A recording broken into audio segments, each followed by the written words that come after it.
Welcome back to an emergency episode of Building the Pride. I'm your host, Drew. Hopefully, a bit later, I could be joined by my co-host, Mike, but he's still working right now. So we're going to chat a little bit about, obviously, the first day of NFL free agency, as I get this awesome glare coming in from my window. And I just thought we would talk a little bit about the stuff that we're probably not going to cover tomorrow in the podcast. Kind of free up. Think of it like a really big news and note section.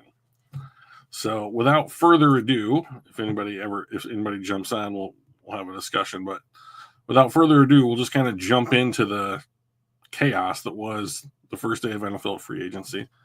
So let's start with the AFC East. We got the Buffalo Bills. Josh Allen agrees to a 6-year deal worth $330 million, $250 million guaranteed. So that is on top of his current deal. I don't think it doesn't make him the highest paid quarterback per AAV, but I think it makes him tied for it. But I do believe it's the most guaranteed money ever promised to a quarterback. And then, of course, the Bills re-signed Khalil Shakir. We covered that in the previous podcast. And they signed Josh Palmer today from the Chargers.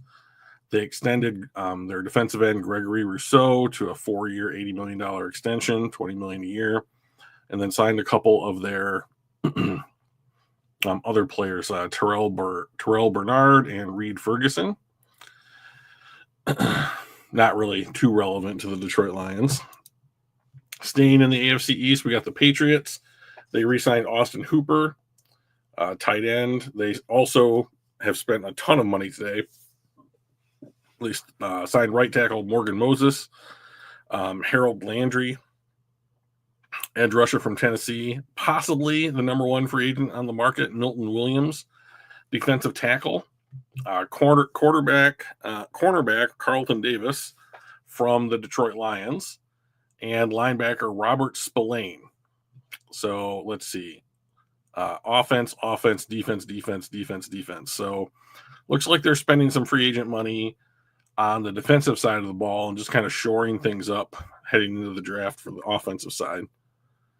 The New York Jets, Aaron Glenn's new team, re-signed linebacker Jamian Sherwood, who I'd never heard of before, but he got a 3-year, $45 million deal, so that's good.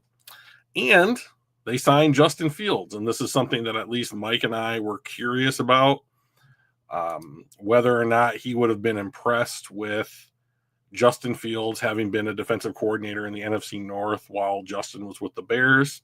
Now he is going to be the Jets quarterback for probably the next 2 years. It's a 2-year, $40 million deal with $30 million guaranteed. So we'll have to see what the contract looks like to see if it's a one and done or if it's an actual 2-year deal. The Baltimore Ravens, moving on to the AFC North, have re-signed Ronnie Stanley to a pretty going rate contract, 3 years, $60 million. The Cincinnati Bengals, who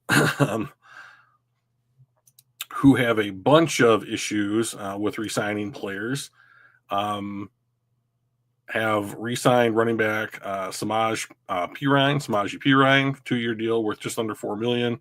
They've, of course, franchise tagged T. Higgins. They're bringing back Mike Gesicki, Tanner Hudson. They signed guard Cody Ford, 2 defensive linemen, B.J. Hill, that was a re-signing, and T.J. Slayton from the Packers. And they re-signed their long snapper. In a move that could have had something to do with the Detroit Lions, the Cleveland Browns re-signed Myles Garrett to the largest contract for a non-quarterback in NFL league history.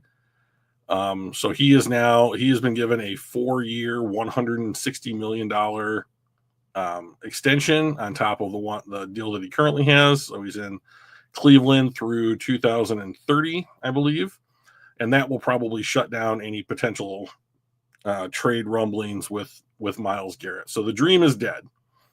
The dream is officially dead. Oh, we got a visitor. Jump into the chat, visitor. Continuing through the AFC North, we've got the Pittsburgh Steelers. They made they signed Donald Parham Jr., a tight end, who will probably be like their third or fourth tight end. But they made a big trade. So they traded a second round pick. I believe it's pick number 52 in the second round to Seattle for DK Metcalf. So, and then they promptly signed him to a contract extension, 4 years, $132 million. So he has his current year, 1 year, $18 million, and then the next 4. So the way that everyone's reporting it is that it's a 5-year contract at $150 million, making him a $30 million a year wide receiver. Have we lost anybody on the offensive line? Just wondering. Not to my knowledge. Let me do a quick Twitter check for you. But I have not heard anything. Quick.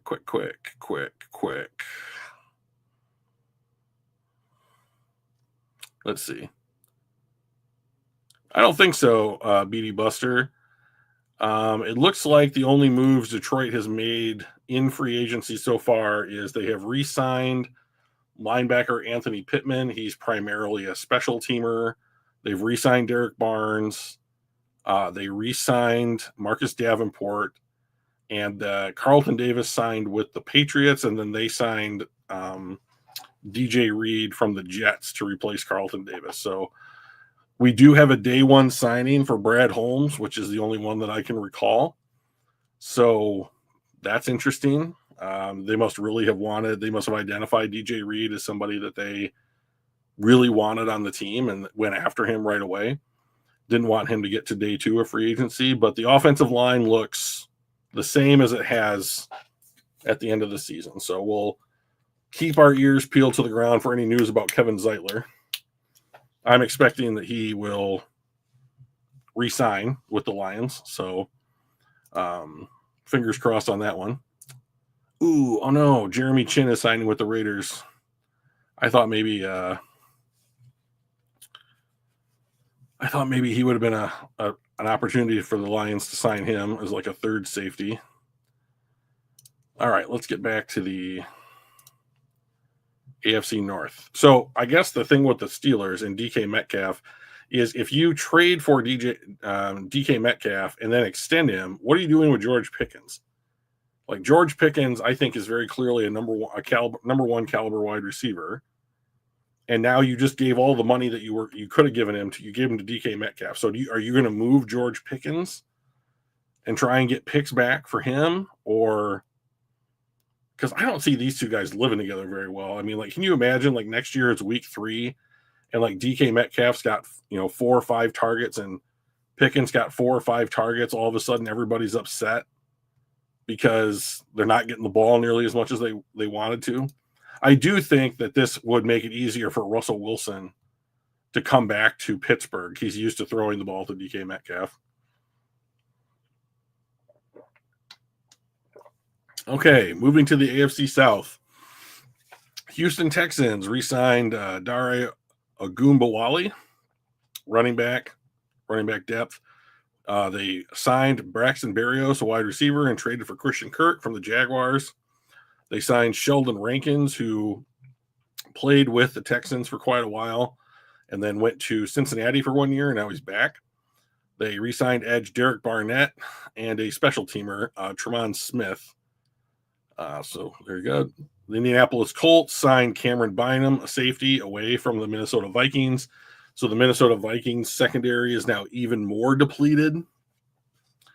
And they have not made a move today that I'm aware of to address their secondary. So now we come to the Jacksonville Jaguars, who have spent, it seems like they have spent just a ton of money. They signed Nick Mullins, to be a backup quarterback in some capacity to Trevor Lawrence.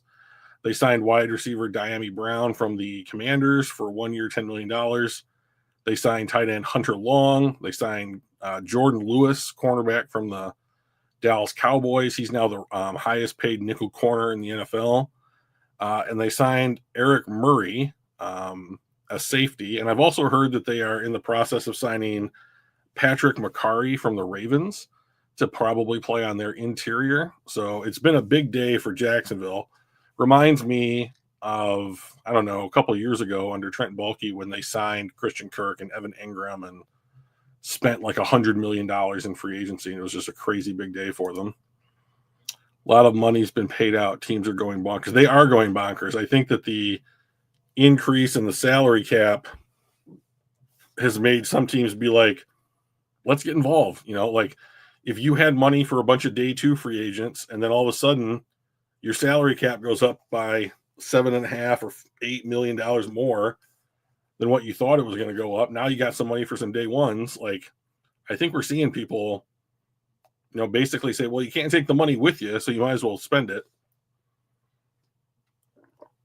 Water's so good. All right, the Tennessee Titans, the team that holds the number one pick in the draft, signed former Steelers offensive tackle Dan Moore, 4 years, $82 million, so $20 million a year. They had drafted a kid from Alabama, great big kid, last year with a top 10 pick.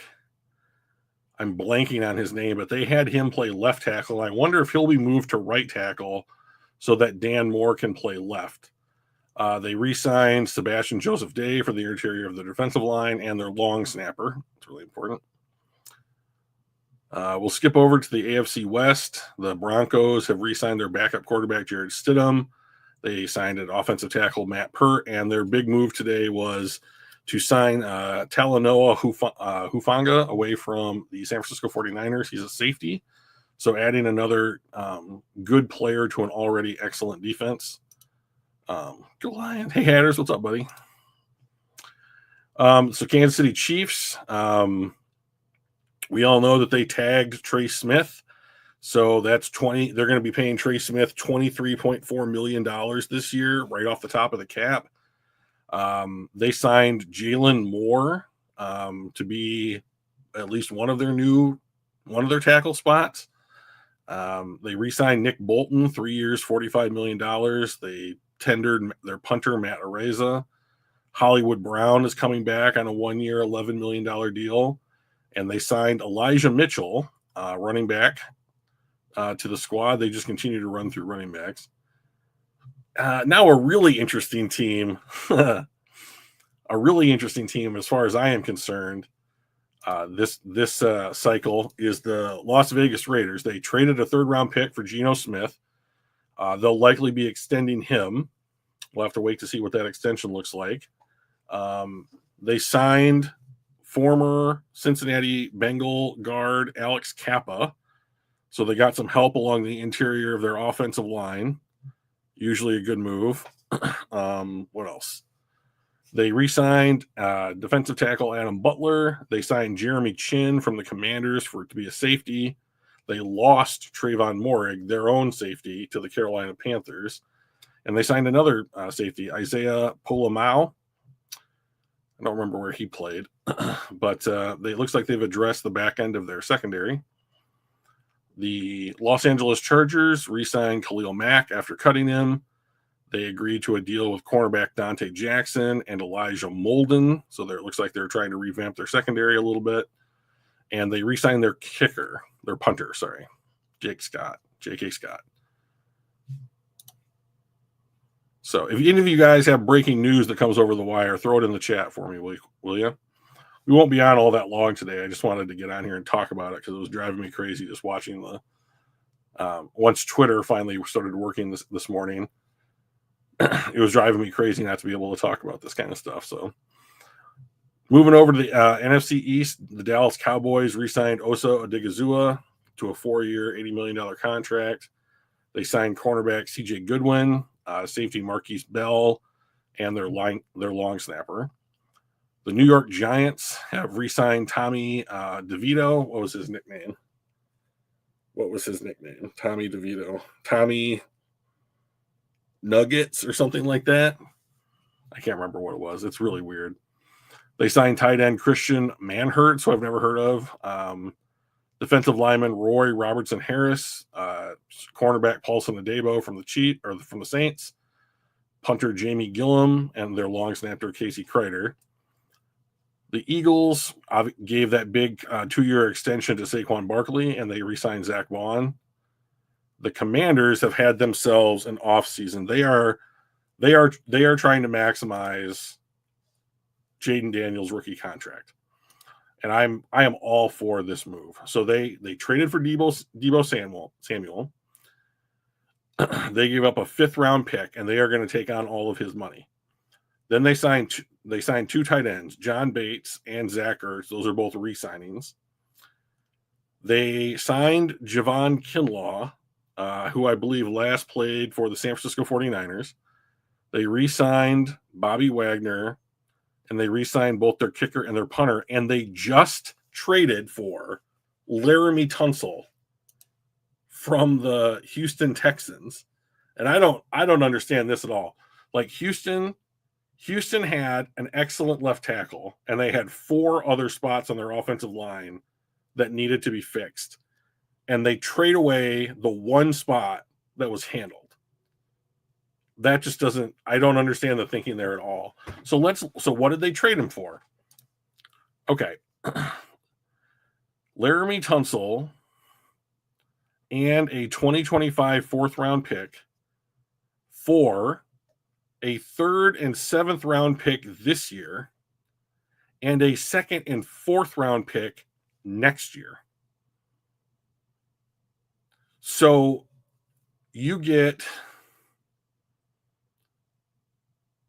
2 day 2 picks spread out over 2 years and 2 day 3 picks spread out over 2 years. That just does not seem like the going rate for maybe one of the 5 best tackles in the NFL. That just doesn't make any sense at all. Let me see if I can look up where Laramie Tunsil finished last year. Premium stats. Nope. By position.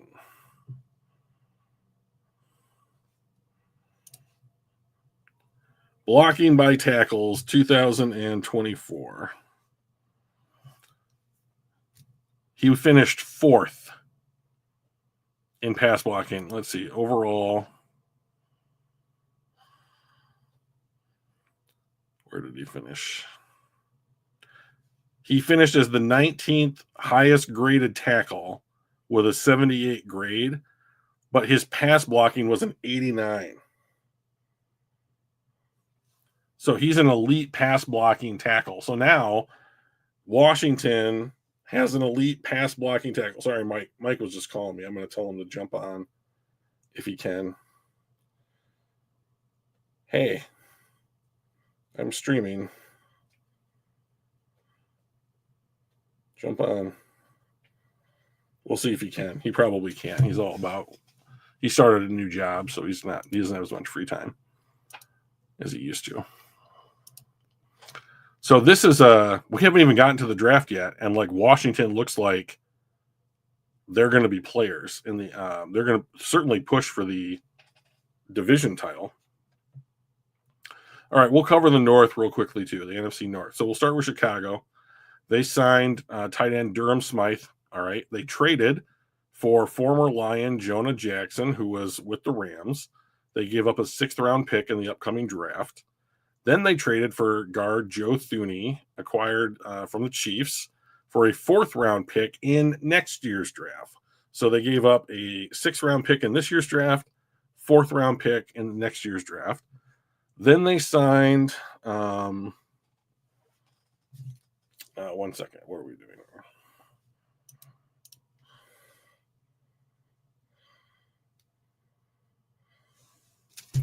Then they signed Drew Dahlman, who was the number 1. Hey, Danny Coates. Do you think Jonathan Allen is worth it or too expensive? Let me answer that in just 1 second, Danny. Danny, if you want to jump on, man, you can jump on. Let's see. So then they signed Drew Dahlman, number 1 center on the board. So they have completely revamped the interior of their offensive line. They signed Edge Dio Ode Ingbo. I don't know how that's how you say it. He used to play for the Indianapolis Colts, and then they signed Grady Jarrett, who was cut by the Falcons today after a decade playing for him. So Grady Jarrett, Deo Adebingo, and then 3 offensive linemen has largely been their offseason so far. And hey, Donkey Kong.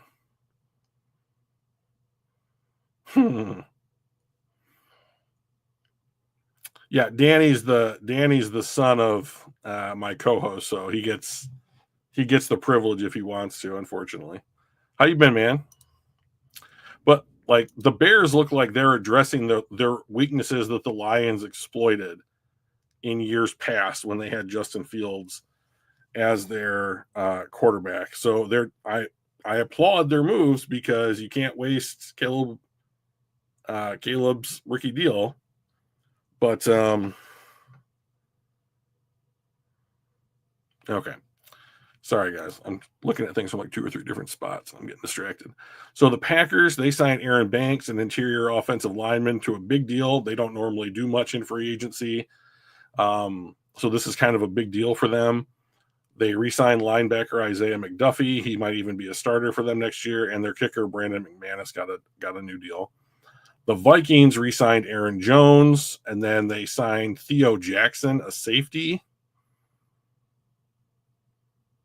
who was a restricted free agent. That's interesting. So whoever Theo Jackson played for last year may have the ability to match that deal and snake him back away from the Vikings. And they re-signed their punter. I think the Vikings are in for a rough season next year. Okay, heading over to the NFC South, we've got the Falcons. They extended Jake Matthews. They re-signed their long snapper. They cut Grady Jarrett.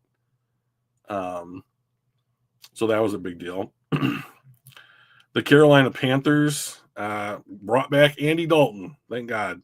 They brought back tight end Tommy Tremble, center Austin Corbett. They signed edge Patrick Jones. They signed Trayvon Moehrig from the Raiders, and they gave J.C. Horn, who I do not believe has played one full season yet, maybe one full season, a 4-year, $100 million contract extension. So they are paying him as a corner $25 million a year.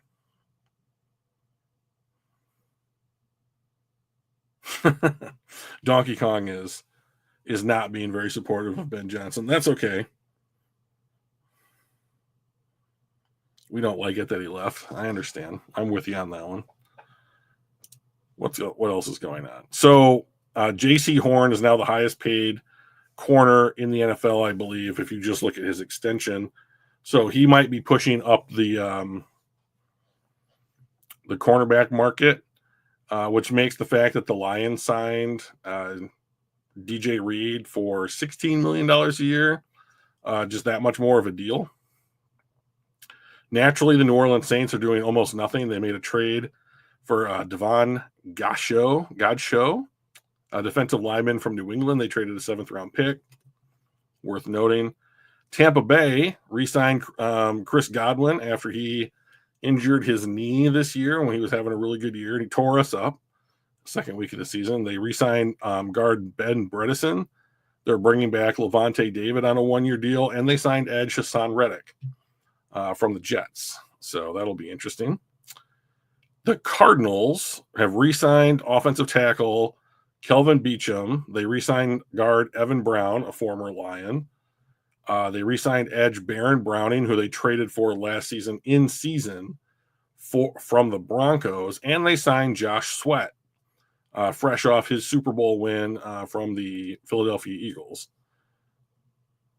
And then I think I should probably do the Rams right now because otherwise Mike will want to talk about them for like an hour tomorrow. So the Rams brought back 2 quarterbacks, Jimmy G and Matthew Stafford. And it looks like they are going to finalize some kind of contract extension or just some big restructure for Matthew Stafford's deal. We'll have to wait to see what the details look like. They re-signed tackle Alaric Jackson for $19 million a year over 3 years. They signed Tutu Atwell to be like their third or fourth wide receiver. And they signed Devontae Adams to $23 million a year. But the signing that I like most for them is defensive lineman Poona Ford. I love their young defensive linemen, but all of them are relatively light.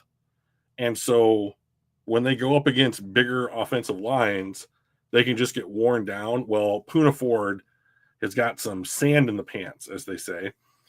And I think that it would probably be a good idea for them to get some bulk, help them stop the run, give them a good rotational piece. So I really like that signing. He would have been somebody that I would have liked for Detroit. So let's segue back into Danny's question. Danny said, do you think getting Jonathan Allen is worth it or too expensive? Well, I don't know what he's going to want in free agency. So, like, I do believe that I think he's more of a 3-tech than he is a nose tackle. So he would be like a backup to Aleem McNeil when Aleem's healthy.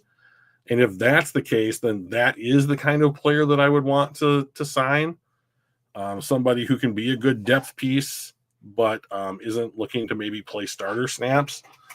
The Lions have money to spend, so I don't know that it would be bad money spent. I mean, you're going to have to spend some money on that spot. I know he visited Minnesota today, so I don't know if he's going to be available, but I haven't.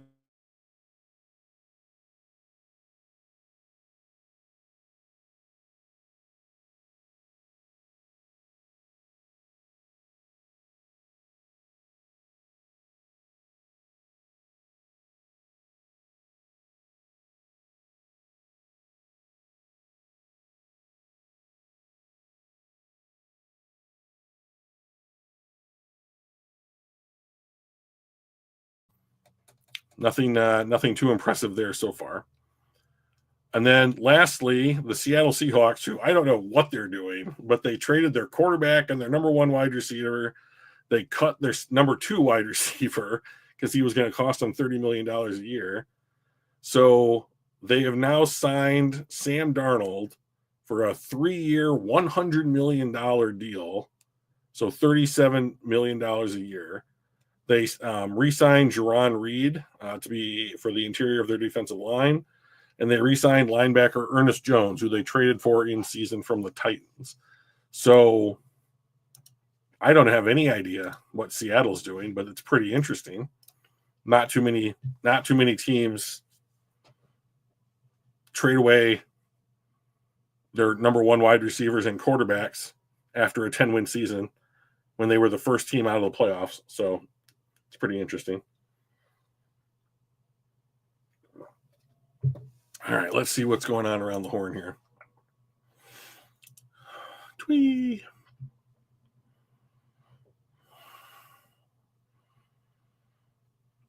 Some news about Justin Fields and Tanner Engstrand.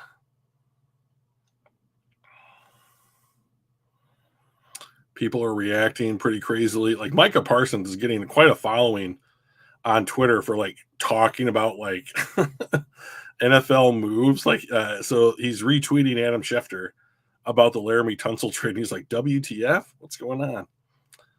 Packers are signing former Raiders cornerback Nate Hobbs, 4 years, $48 million. That's an interesting move.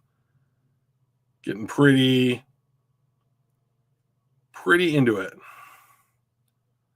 A lot of Lions fans are saying sign Josh Sweat, which I don't understand because he doesn't fit the pass rush profile of any pass rusher that we have. And like as of like 1:00 this afternoon was going to the Cardinals. So I don't understand why at 3:00 in the afternoon we have people asking why we haven't signed Josh Sweat. Sam Darnold's going to look terrible behind that pitiful O-line and one weapon. Yeah, probably. So here's my thinking. If you're the Seahawks, You have a 10-win season. You miss the playoffs on tiebreakers.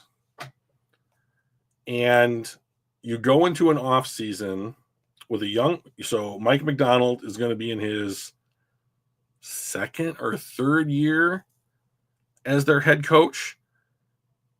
And you have a really good defense. Let me take a look at their roster here just real quickly. Okay. Quicker than this. Come on, Drew. Let's do it. Seattle. Where are you guys? Lineup. Okay, so they've got a really great secondary. Tariq Woolen, Devin Witherspoon, Kobe Bryant was one of their safeties, and Julian Love, who they signed from the Giants. They re-signed Ernest Jones, so he'll be there in his first full season as their strong side linebacker. And then they've got Leonard Williams on the interior of their defensive line. They've got pass rushers Uchenna Nwosu. Let's go to their base. They drafted Byron Murphy from Texas to be a nose tackle for them last year, and they re-signed Jerron Reed. So and they also have Boye Mafe as some pass rushers. So I really like their defense. Like, they might need some linebacker depth and some better pass rushers, but like, I think that you could address that. They're going to have 5 picks in the top 100. Hey, what's up, Michael? Bears get to hang another offseason championship, man. This one feels different to me. I mean, like, so I think they had, like, according to Over the Cap, they went into this offseason with like $42 million in effective cap space, and they signed Dahlman to like $14 a year. I think that Jonah Jackson's is like 11.3. Joe Thuney's is like 16 or 14. And then they signed Grady Jarrett to something like 12 or 14. But they added like 5 guys to their team that it's going to count something like between $10 and $14 million a year to their roster. And that's a bunch of money. And like, and it's all on the lines. Like, it's almost all on the lines. Like, so what we were saying about the Bears heading into the offseason was not what are they going to do on the interior? Okay, I don't love Jonah Jackson, but he knows what they're going to do at least. And like, it wasn't too long ago, he played pretty well for the Lions. I just don't think that they wanted to pay him $15 million a season. So someone did, the Rams, right? It didn't work out. And then the Rams got a little something back to send him back to somebody who knows how to use him. Okay, Joe Thuney. Joe Thuney has been a good guard who has some versatility to play tackle for a long time. He was a Patriot, then he was a Chief, and now he's a Bear. And he is going to know how to play. Like, he's going to know, they're going to tell him what they want him to do, and he's going to actually go do it. Like, he is an excellent interior offensive lineman. He's got a lot of versatility to play multiple spots on that line. So I think that really helps. Like, they're, if someone goes down with an injury, they have some chess pieces they can move around. Of course, you've got Darnell Wright as your right tackle. So the only question that I think that I have left on their offensive line is Braxton Jones at left. Drew Dahlman is a smaller center, but is going to be able to, I think, the system that Ben Johnson's going to run, Drew Dahlman will excel in. That's why they made it a day one priority to go get him. So I guess my question for the Bears offensive line is, how quickly are these guys going to gel? And then what do their contracts look like in year 2 or 3? And, Jonah Jackson is going into what, year 6? Upcoming year will be year 6. Joe Thuney has been in the NFL for a long time. I don't know how much longer he wants to play. Dahlman is also young. So worst case scenario, you've got Jonah Jackson, Dahlman, and Wright all kind of in the same mix, I guess Braxton Jones too. He was a rookie not that long ago. So, and then they signed Grady Jarrett and this pass rusher from the Colts. And now you have a version in Grady Jarrett of what the Lions have in DJ Reader. and you have a bigger defensive end. I don't know how to say his last name. Odabingo. That the Lions kind of have in Marcus Davenport. And so you put Montez Sweat as the pass rusher in the Aiden Hutchinson role.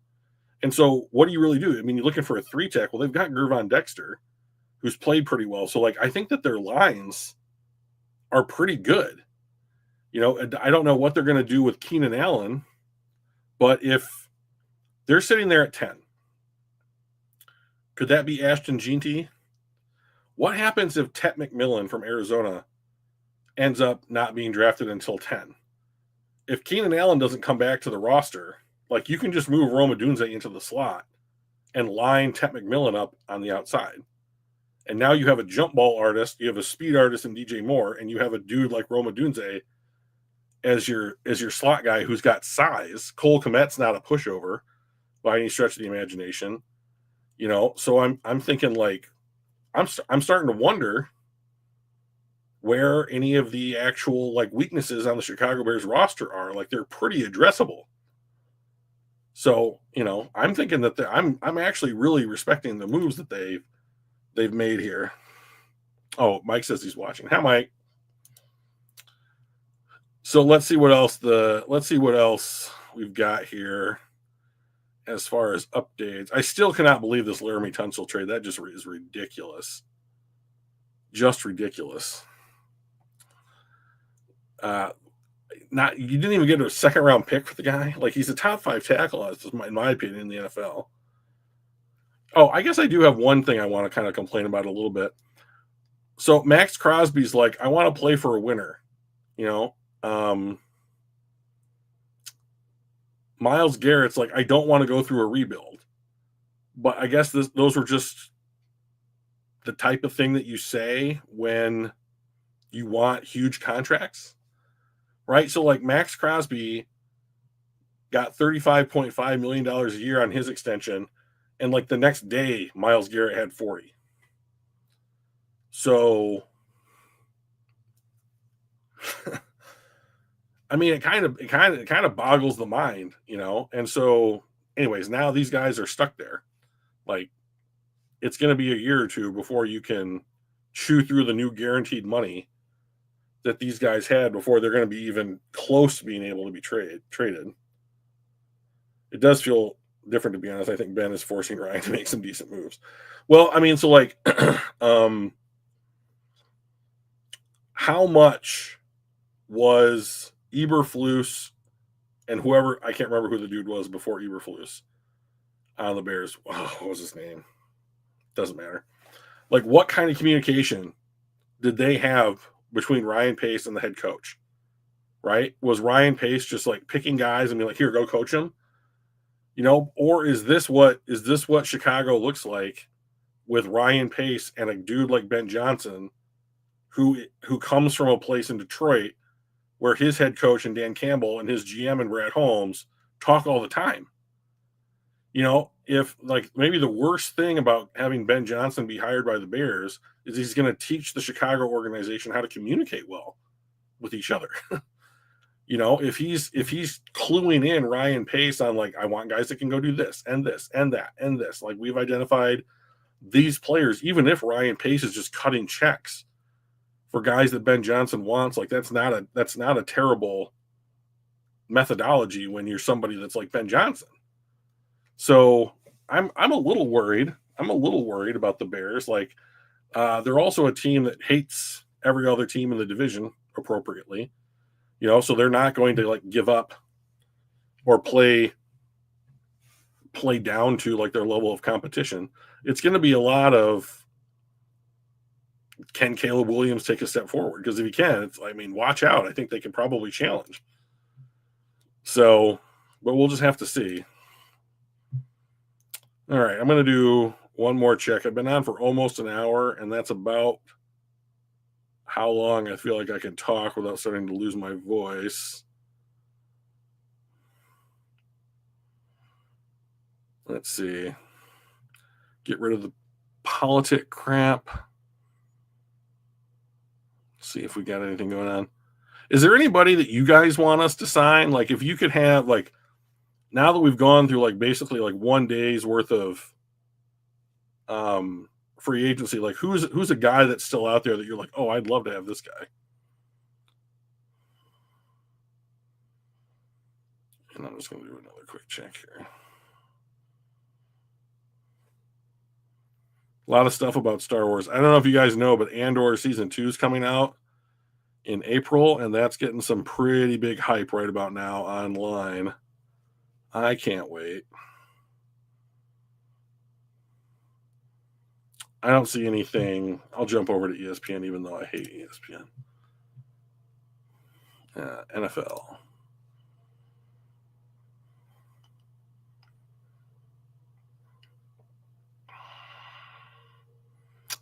Nothing. I see nothing new.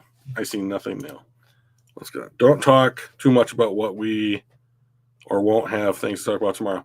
We'll have plenty to talk about tomorrow, Mike. We'll have plenty to talk about tomorrow. Don't worry, baby.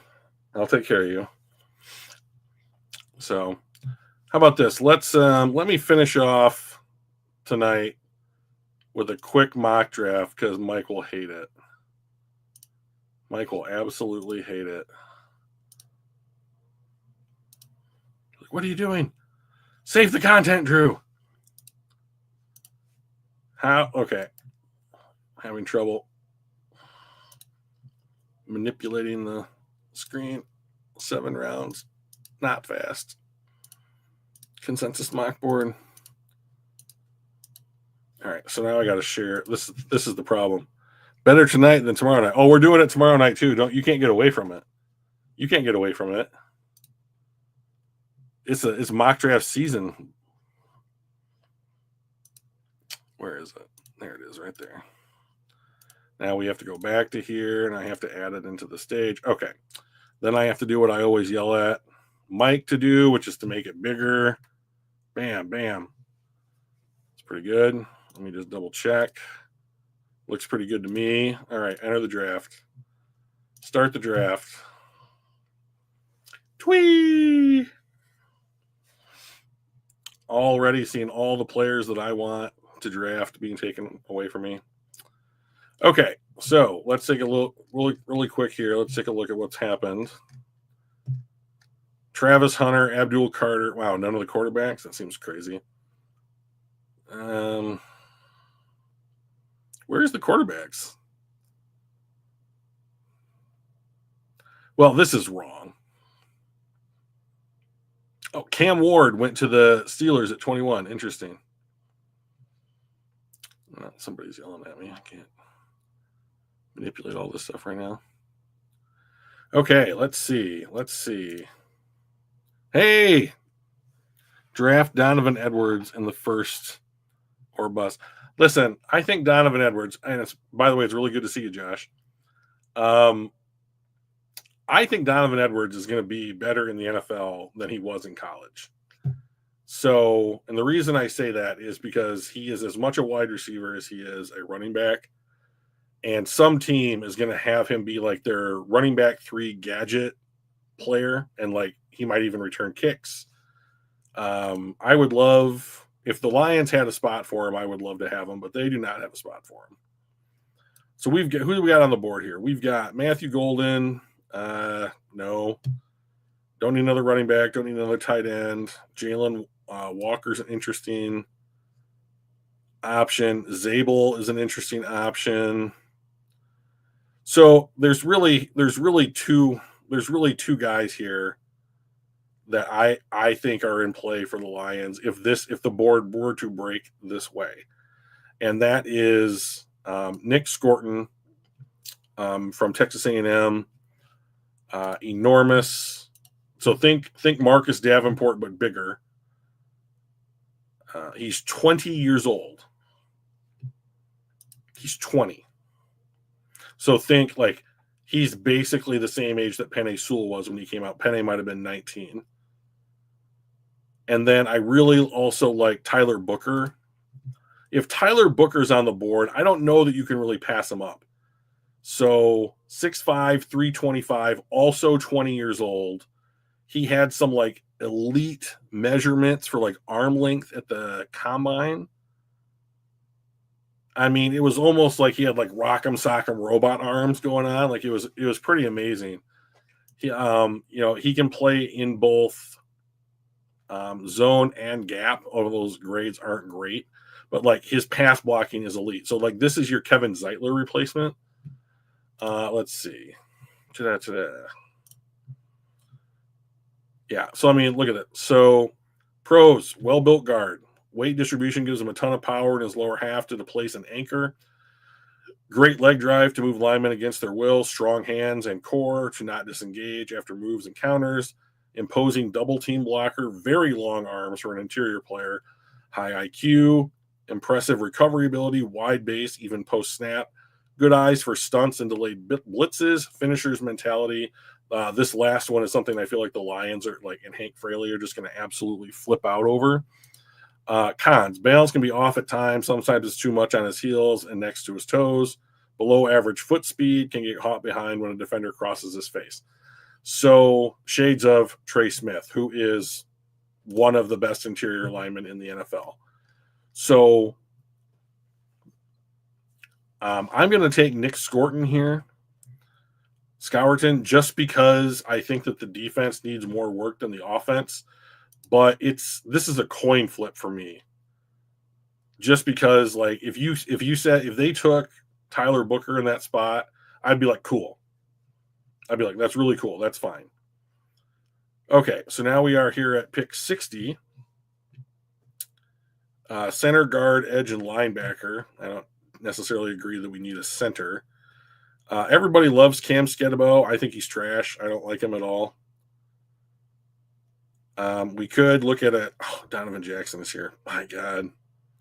That is so good.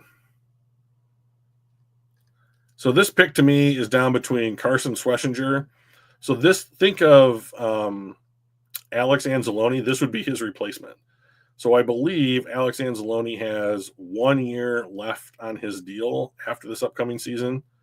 And then you're looking to find new blood, basically. But Donovan Jackson here, I don't know. He might be too good to pass up too. So 6'4", 320, 22 years old. Footwork, technique, and leadership give him a day one starter potential. So let's see. Sound footwork, works hard to gain proper positioning in the zone running game. That's what we love to do. Rarely overpowered in pass pro, moved from left tackle over the final 9 games and performed reasonably well. So I'm going to take him here. He's a guard. He's not a tackle. But, like, I think that you can start him day one. The Lions have a long, proud history of drafting tight ends from Ohio State. Both DTs you're talking about are both guards. Booker clearly a guard. Scourton's a defensive end, and Booker's a guard. And how do I get back to where I want to? Okay, here we go. So this is our first pick that we got from Aaron Glenn signing with the New York Jets and becoming a head coach. So this is our comp pick for that. And so now we're into a weird spot. Like for me personally, this kid from TCU is enormous. 6'5", 225. That's in college, and like and everybody, all these PFF gets their information from the college websites for height, weight, that kind of thing. So those are normally lies, but this dude weighed in at the combine at like 6'5", 223.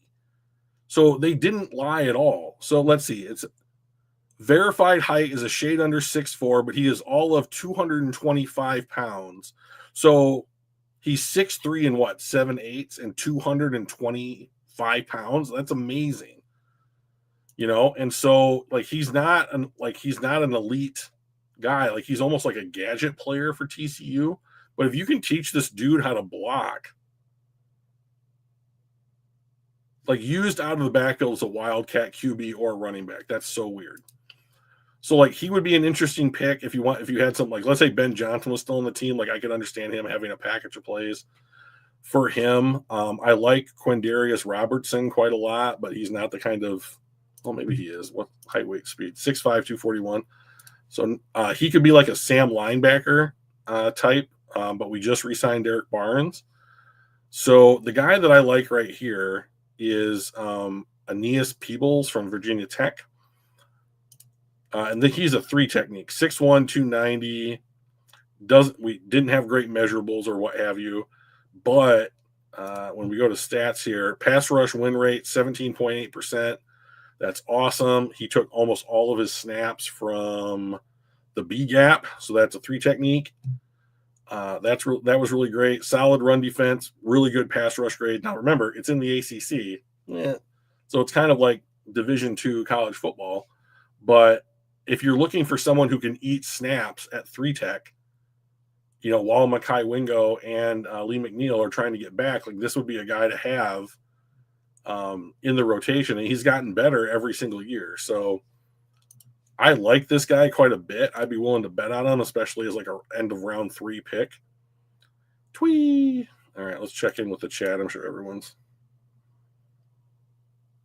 Yeah, that's right, Josh. You are smarter. And if you tune in Tuesdays at 7, you'll be smarter still. So it was good to see you, buddy. Okay. Oh, I love Tyler Batty. I was hoping he would still be here. All right, so here we are in round 4. We have taken Nick Scourton. We have taken 2 defensive linemen and an offensive lineman. So what are we going to do now? Chase Lunt would be an interesting guy as like a draft and develop kind of guy. 6'8", 305. So imagine that. Like the dude's pretty skinny.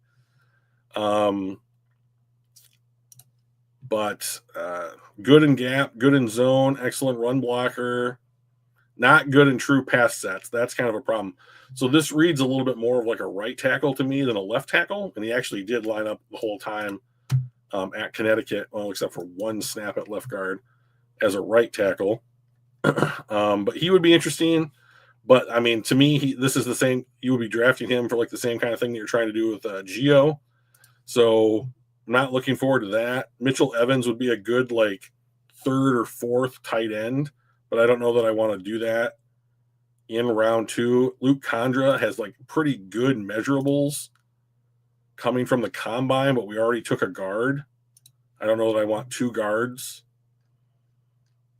I think the guy that I'm going to go with here, first of all, Jackson, there's no way that Jackson Dart's still on the board. I'm going to take Jack Kaiser from Notre Dame. 6'2", 230. Really good run defender, excellent tackler. The Lions will love that. Not a great coverage guy, but this might be somebody that you could have be like a backup Mike to what's his name? Who's our Mike? Jack Campbell. Or he might be your next will linebacker, depending on how things with Alex Anzalone work out. Thor.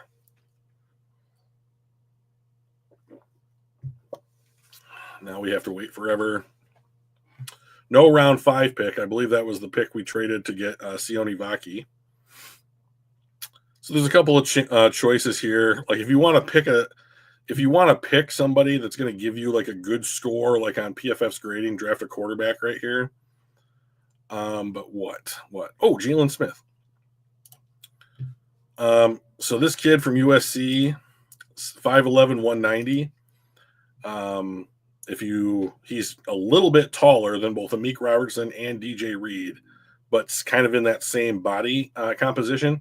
Excellent man corner, excellent in run defense. Don't understand why the Lions wouldn't at least want to look at this guy in round 4, and he might be a nice guy just to have in depth in your cornerback room as like CB5, CB6.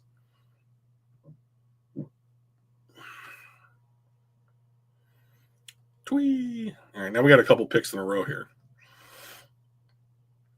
First of all, there's no way that Malachi Moore is going to be here in the 7th round. I'll draft him. But like I love the players from Cal's secondary.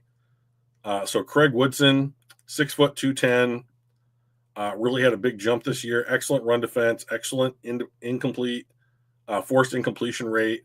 Everything else around here is pretty average. Good coverage grade, for on a good sized player like that. That yells excellent special teamer, and like I think that we could use some backup safeties behind Branch and Joseph, and I don't know that they'll bring Iffy back, so I'm just going to assume that they don't.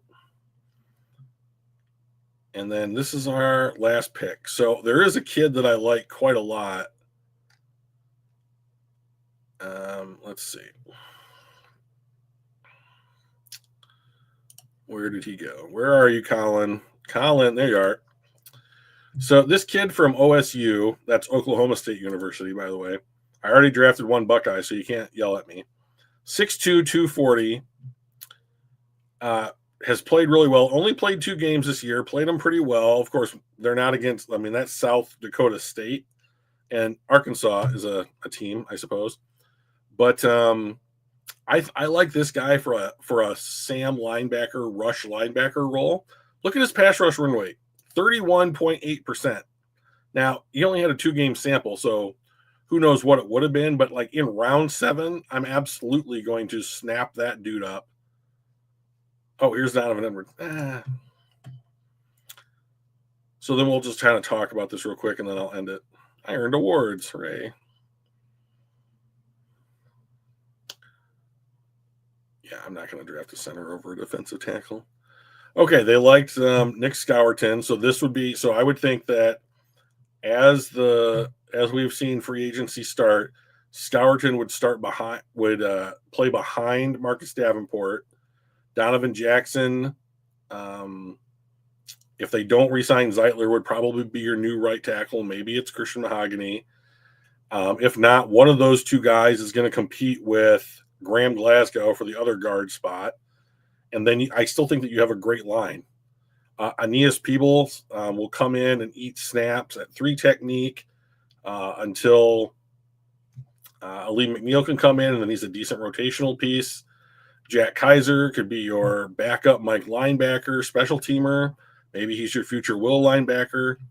Jalen Smith is a depth corner.